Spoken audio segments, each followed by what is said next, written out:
Jumbo. So relax, I am the last speaker. So those who are sitting like this, please relax. Okay? I promise we are not going to talk anything technical. That's for sure. And we are mostly bankers. We don't like technical. We like money, right? Okay, great.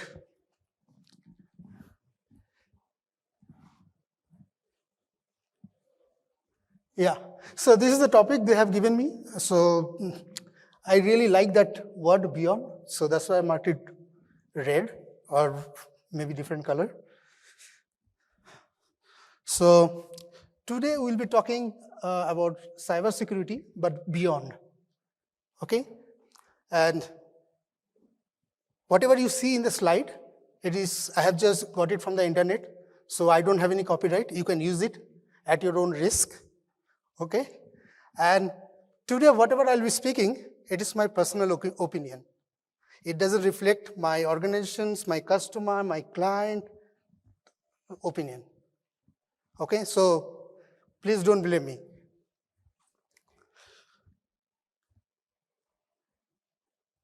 Okay, great. I can see it here.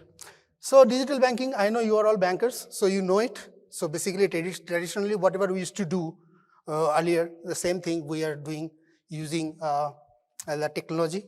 And so core banking, internet banking, mobile banking, and whatever banking we are doing is part of digital banking. So people process technology, you have heard a lot. Every time people talk about something, they always use this people process technology. But today we'll go a little beyond that. We'll try to cover this area, okay?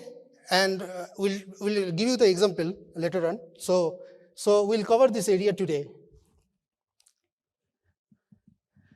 This is cybersecurity. So this is my definition, okay? So if you have any comment or anything, you can provide.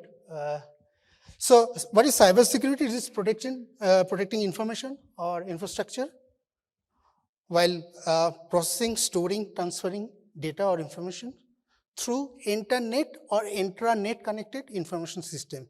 So it is nothing technical. Like whenever we use any system, mobile phone or any computer, desktop, laptop, and through that if we are protecting that information or data and infrastructure, that is cybersecurity. Very simple. So what is the 3 risks currently the bankers have or the bank have? I think everybody will agree with these 3 risks, the main risks we have currently today, right? So the first one is that, it is one of the most important asset, that is money, the fund, okay? Then we have the second one, the customer information, and sometimes we call PI, whatever you call it, that information of the customer. And second one is the availability of the services. So if we are as a banker, we are providing services and product to the customer, and if that is not available, then it is going to impact our business. Okay? So we'll consider the 3 risks, and then we will see how the cybersecurity related to this. So cybersecurity has got 3 pillars. One is confidentiality, one is integrity, and the other one is availability. Okay? And then we'll see how it is related to people process technology. And I'll tell you, it is very interesting, provided you pay attention to it. And we'll take real case study. We are not going to tell you any story or anything. Whatever I have experienced in the past, that I'm going to share today. So this information I have got from the internet, okay? So here you can see the actor. There's something compromised and all, and the fund has gone out. And basically the actor, you see that, the bank account holder, student, our own employee, okay? And there are people in the industry or in the market, they have a different intention. So first study, we are going to talk about SWIFT account, okay? So there was a bank in India. They have around 18 million customers, okay? It's a huge bank. And, the people, they stay out of the country and they send money to India and their country also. So in India, there are a lot of people used to send money to India through SWIFT account, Okay, so what has happened is that they are agent, there are banks, they send from abroad, they send money to India to that particular bank. So here there are certain agents, they don't have access to the application, so they send the list in the folder that bank has provided, and then bank employee check the list and check the account, and then they credit the account, and the bank reconciliation is done later on. Okay. So what we have found that the password to access the folder was not changed in last 6 months. Not only that, one person has left the team, and that folder can be accessed from outside. So what is the risk here? There are hundreds of agents sending fund, millions of rupees and dollars to India. So you have to just access that folder from outside, just add 10 names or one name in each list, and just 1 million only you put. So within 1 month, you'll be having millions of dollars or rupee. So that the fraudulent activity could have been done. It's because simply they have not changed the password, and the people have left, but still they did not change, and they have not put enough security so that the folder can be accessed to only the authorized person. So here, what we are talking about cyber security. So when you're talking about cybersecurity CIA, then we are talking about the integrity that is going to get compromised if you are having accessing that folder and the list, and you are adding a different name and the account number. Okay. When you're talking about the integrity of the CIA, cybersecurity is getting compromised, then how it is related to people process technology? Then you're talking about the process. Because we have not followed the process for changing the password, we are not making sure that the folder is secure, right? So this is how we have stopped, we could have stopped, we stopped that fraudulent activity in that bank, and we told them that, you should follow the procedure and make sure that things are in place. That is one. Second thing, I'm talking about the fraud in Kenya. It is again an employee, very trusted person, and having good relationship with the management, and he was, everybody knows him, and he has got good reputations. And what has happened is that there was, fraudulently fund transferred from bank account of the account holder to other bank. Here, there was an investigation, and the fraud came to light, and there was an investigation, and one person was terminated because they found that his system was used to do that fraudulent activity. And the main story is that actually that guy was not the real person. The person who actually committed the crime was in the bank for next 9 months, and nobody knew. And later on, they came to know about the person, and they terminated him. So what I'm trying to tell you that it can be anybody. And when we are talking about CIA, cybersecurity, we are talking about confidentiality and integrity. Both are compromised. And how it is related to people process technology? It is process we have not followed, in the bank. How can a person having access to the system so that he can do the fraudulent activity? Okay. And people, yes, we trusted that person, so much that we have given him free run to do anything. Okay. So we'll go to the next one. The next is the customer information can be stolen or shared without authorization. So again, here I'll take an example of the telecom company in Dubai, and I'm not going to give you any prize for guessing the name, and I'm not going to tell you the name. The thing is that, whenever we have that, there is a demand for telephone connection, as well as, for the bank, we have KYC, right? We get, the applicant sign and put the details and all. So this case, they have a DSA, direct sales agent, and other people. They're collecting all the information, and they're, then all the application goes to Sharjah. Okay, that is another state. And there is a third party who processes all this information in the system, and then that hard copy, the document, that goes to the store. What we have found that, when we went there to, verify whether things are fine or not with the third party, So everything was fine. The background verification of the employee checked, and people having CCTV cameras and all, everything proper. But when it was completed and the hard copies need to be sent to the warehouse, there they did not have much control. Like anybody there having a mobile phone can just scan the first copy and store the data and share with everybody. Or maybe he can sell it outside, or maybe the competitor. Same thing with KYC. We have, like if we have third party, they can do the same thing, or they can sell the data to someone else. So this is about risks about getting that hard copy from the third party, or maybe your employee can do that. Then I saw there is another bank in India, the bank agreement. So big banks in India, what happened now? They have an agreement with the client, okay, and they give corporate loan, they give personal loan, home loan, car loan, everything, and they have a bunker there in the below the building, and there they store all the documents. What has happened that we saw that the persons, those who are working in that storing the documents and all, they have mobile phone in them. So what we have told them that easily they can scan the first or second copy, and they will have the details of the client and what loan they have taken, what is the interest rate, what is the tenure, everything they will have. All of you know that first 2 pages, all the details are there.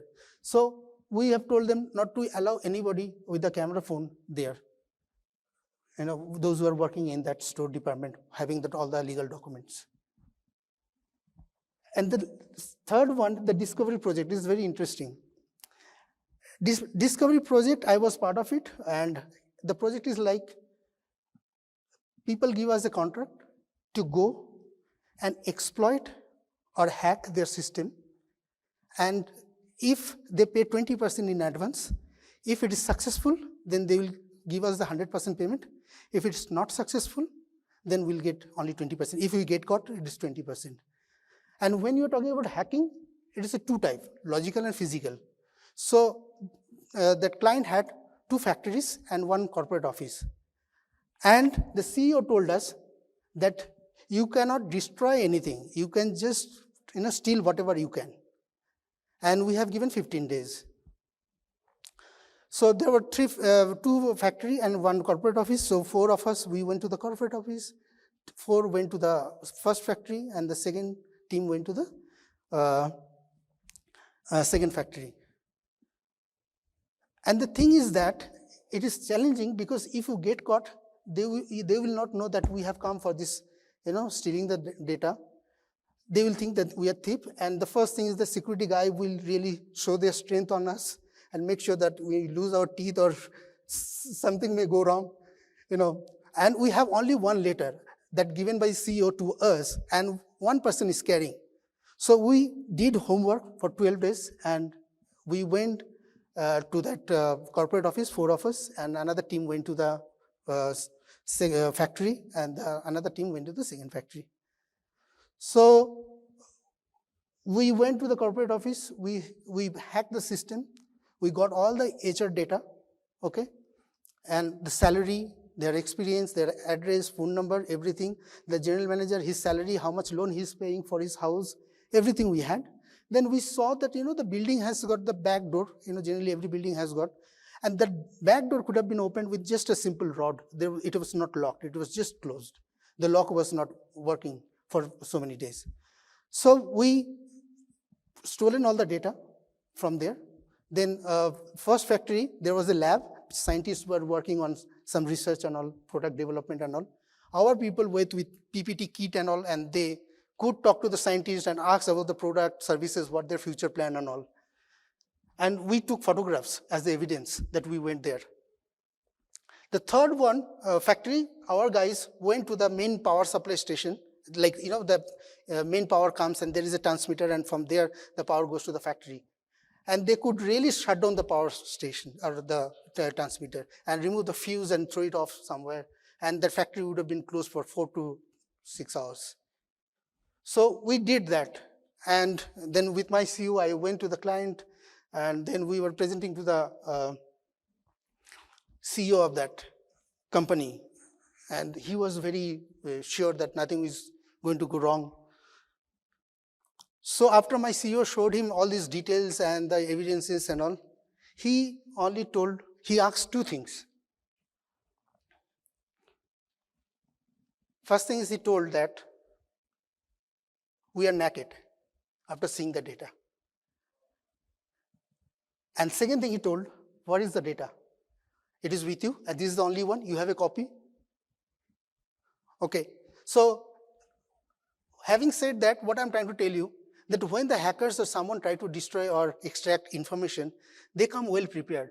So whatever control we are putting, it can be compromised. And they consider all these things and then they try to steal the data from the organization. So when you're talking about this we are talking about confidentiality, integrity, and availability both in this project. And how it is connected to people, process, technology. Here everything, if you have a best technology, best people, best processes, still this can happen. Okay, we'll go to the next one. Availability of the services. Okay, so it is, see, those who are into service industry, like all of us.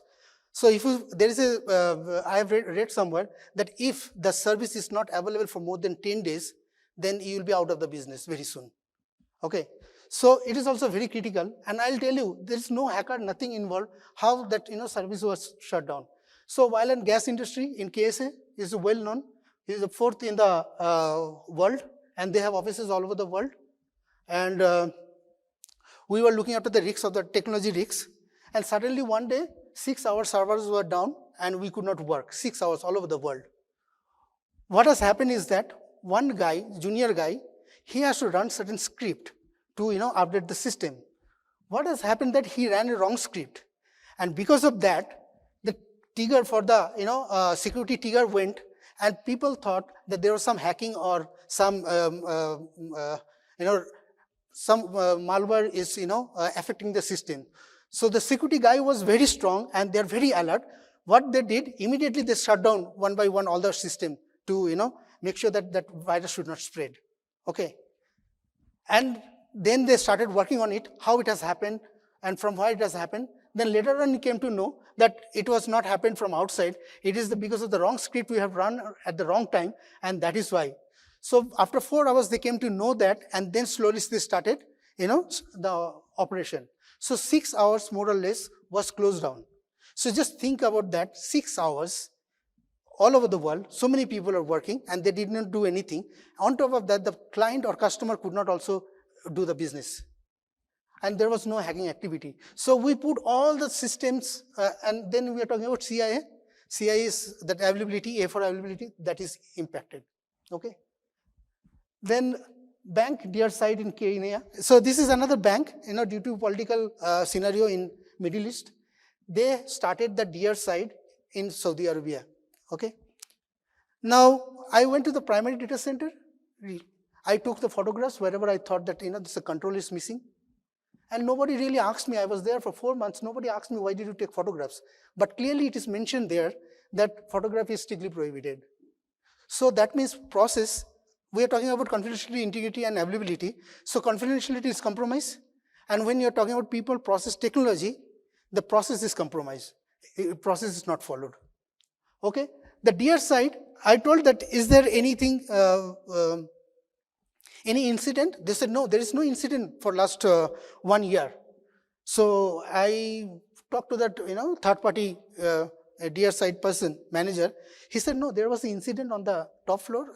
There was some fluctuation, and because of that, little fire was there. But that was not informed to my client.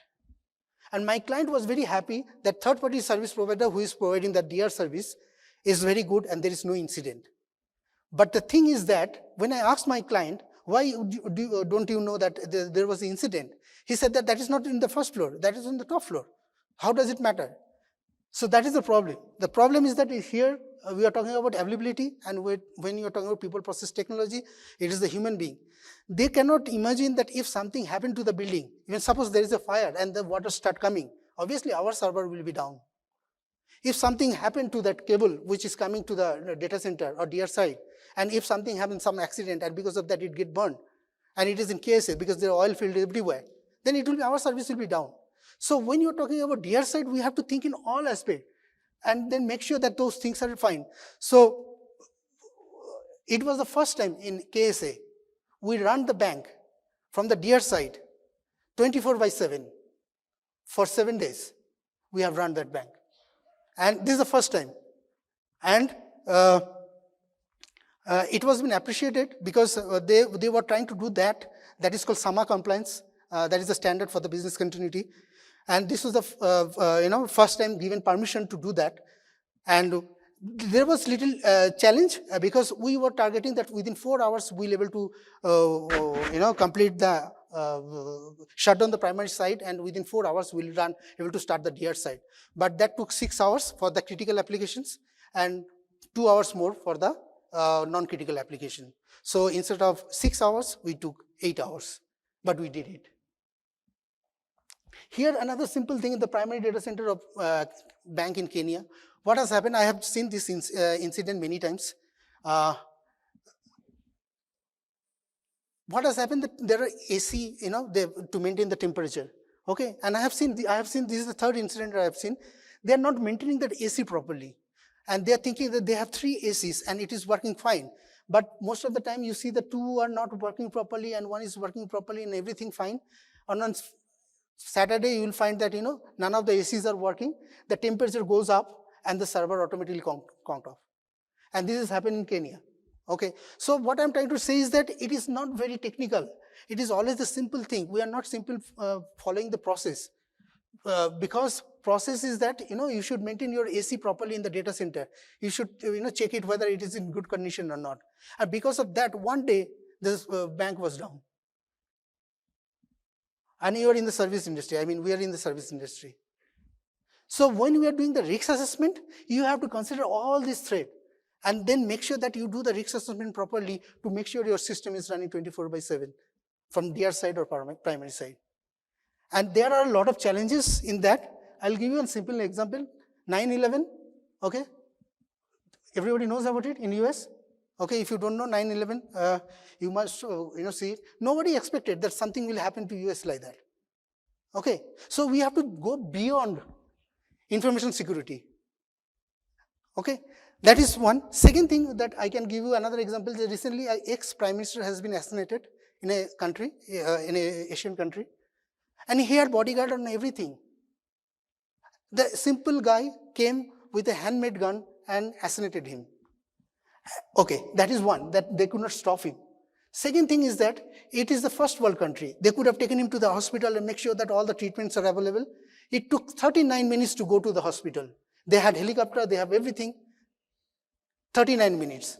And after 39 minutes, the doctor, when it reached to the hospital, doctor didn't know what to do. The interview doctor has given that I was not in my sense, like I was totally, out, like what to be done. So when something happened to the organization or DR side, primary side, if you don't have proper plan and follow the process, not having proper technology, definitely it will not be available for providing the services. That's all. Asante sana. Let's give them some love. Show them some love. Show them some love. Asante sana.